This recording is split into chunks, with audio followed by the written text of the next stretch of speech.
আসসালামু আলাইকুম রাহমাতুল্লাহ। পৃথিবীতে যত নবী রাসূল এসেছেন তারা সবাই মানুষের জন্য দৃষ্টান্ত রেখে গেছেন। তাদের জীবনের প্রতিটি ঘটনা আমাদের জন্য একটি শিক্ষা। আজ আমরা জানব এক বিস্ময়কর কাহিনী।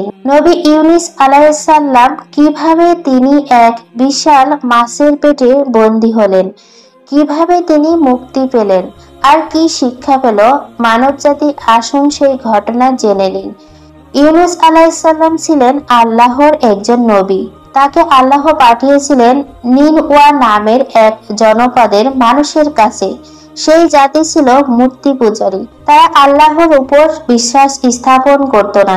ইউনূস আলাইহিস সালাম বারবার তাদের ডেকে বললেন, হে আমার জাতি, তোমরা এক আল্লাহর উপর ঈমান আনো।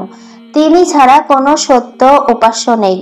কিন্তু লোকেরা তাকে উপহাস করত, অবিশ্বাস করত এবং বলতো, তুমি আমাদের পূর্বপুরুষদের পথ থেকে সরাতে চাচ্ছ।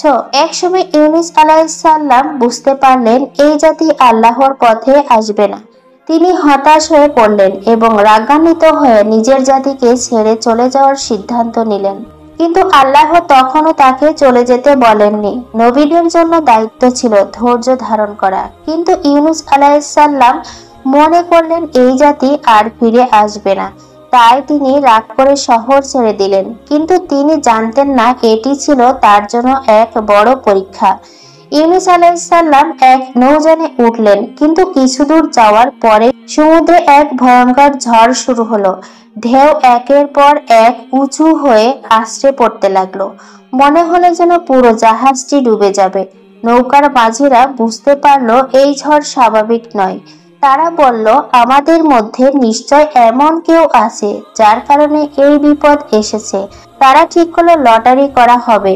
যার নামে লটারি উঠবে তাকে জাহাজ থেকে ফেলে দিতে হবে। লটারিতে ইউনূস আলাইহিস সালামের নাম উঠল। তখন তারা সবাই মিলে ইউনূস আলাইহিস সালামকে জাহাজ থেকে ফেলে দিল। ইউনূস আলাইহিস সালাম যখন পানিতে পড়লেন তখন আল্লাহর নির্দেশে এক বিশাল তিমি মাছ তাকে গিলে ফেলল। এটি ছিল ইউনূস আলাইহিস সালামের জন্য এক বিরাট পরীক্ষা। 3 দিন 3 রাত ইউনূস আলাইহিস সালাম সেই মাছের পেটে বন্দী রইলেন। কিন্তু তিনি হাল ছাড়ছিলেন না। তিনি আল্লাহর কাছে ক্ষমা প্রার্থনা করলেন, কাঁদলেন এবং তওবা করলেন। তিনি পড়তে লাগলেন, লা ইলাহা ইল্লা আনতা সুবহানাকা ইন্নী কুনতু মিনাজ জালিমিন। অর্থাৎ, হে আল্লাহ, আপনি ছাড়া কোনো ইলাহ নেই, আপনি পবিত্র, আমি অন্যায়কারীদের অন্তর্ভুক্ত হয়েছি। অবশেষে আল্লাহ ইউনূস আলাইহিস সালামের তওবা কবুল করলেন। মাছ তাকে মুক্ত করে সমুদ্রের তীরে ফেলে দিলেন। সেখানে তিনি অসুস্থ অবস্থায় ছিলেন, কিন্তু আল্লাহ তাকে আরোগ্য দান করলেন। অবাক করার বিষয় হলো, ইউনূস আলাইহিস সালাম যখন নিনওয়াতে ফিরে গেলেন তখন তার জাতির সবাই আল্লাহর প্রতি ঈমান এনেছে।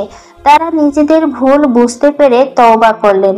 ইউনূস আলাইহিস সালামের ঘটনা আমাদেরকে শেখায় কখনো হতাশ হওয়া যাবে না। সবসময় ধৈর্য ধারণ করতে হবে এবং আল্লাহর উপর পূর্ণ ভরসা রাখতে হবে।